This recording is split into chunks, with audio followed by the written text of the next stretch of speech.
I'm Turk Strongman at Thuranku Ramachuraka. Thank you for selecting this video on sound vibrations and you. Before starting, if by the end of this you like the video, then please give it a thumb up. And if you haven't done so already, please subscribe to this channel, activate the notification bell, share the joy of the channel with others, comment if you like. Those things having been humbly requested. Now, sound vibrations and you. Let me just read here a brief little article to get started, and most of the video will be this. I hope it maintains your attention control, okay? Right? From SanskritMagazine.com. In one dimension of yoga, it is dialectically expressed that the human body is Shiva's damaru, or drum.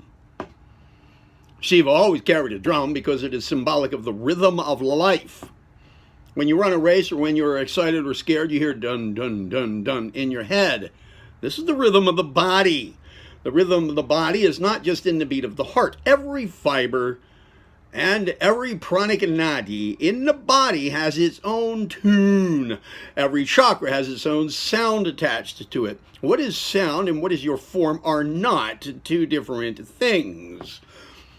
There was a whole science about sound in the body, which looks at what uttering different sounds or being under the influence of different sounds does to the system.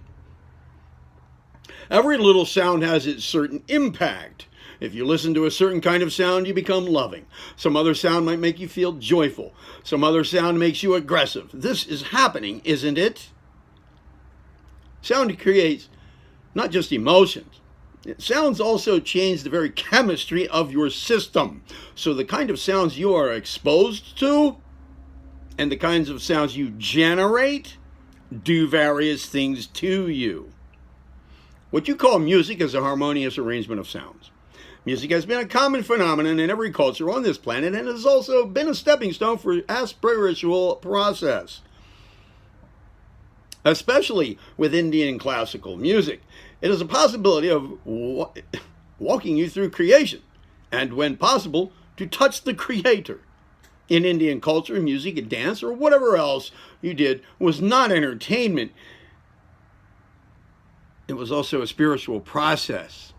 In classical music, the way sound is used, the ragas, the tunes, everything is such that you get deeply involved in it. It will bring, if you get deeply involved in it, it will bring meditativeness. Classical Indian music has, to a mathematical precision, recognized which sound can do that, which ones.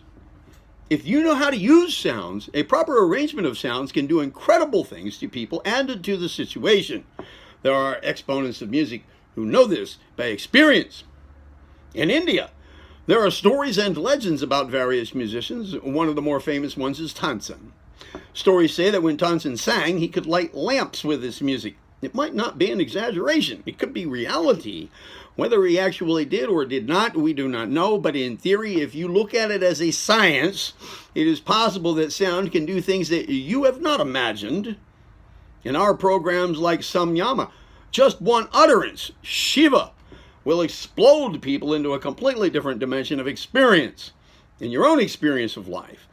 If you are keenly into music, whether it's cinema music or classical music or anything else, music opens up many doors. If you have ears to hear, the whole experience is just music. Today, modern science sees the whole existence as a vibration. And where there is vibration, there is bound to be sound. So the whole existence is a complex amalgamation of sounds. These sounds, if you listen in a certain way, are a horrible noise. If you listen to it another way, it is tremendous music. For one who does not perceive the wholeness of the sound, it is noise because he is hearing in bits and pieces. For one who listens to the wholeness of the existence, everything is music. There is nothing which is not music. Now, the point here in this video on my channel. My channel is about self-mastery, personal involvement, constructive personal involvement, true selfhood, and antidotes to consciousness hijacking and perception deception. All right. What sounds do you surround yourself with when you have the choice? What language do you use? How do you speak? How do you create? What sounds? What utterances are you producing with your vocal cords? In the Sanskrit, just like with Indian music, the ancient Indian language, Sanskrit, is designed, so far as I've been told, is designed so that the sounds create certain effects spiritually with respect to the human nervous system, the human constitution, human chemistry. The sounds, the syllabic expressions and utterances combined together actually in by their sounds, the meanings of those specific frequencies, those tunes, those tones, and those timbres and those nuances add up to the overall meanings of the entire expression in which some specific set of sounds exists. That's what I've been told. Similar, just analogously to the music of the same culture, traditional culture. You don't have to be involved in such precision to be affected by the sounds that you expose yourself to or that you create, vocally or otherwise.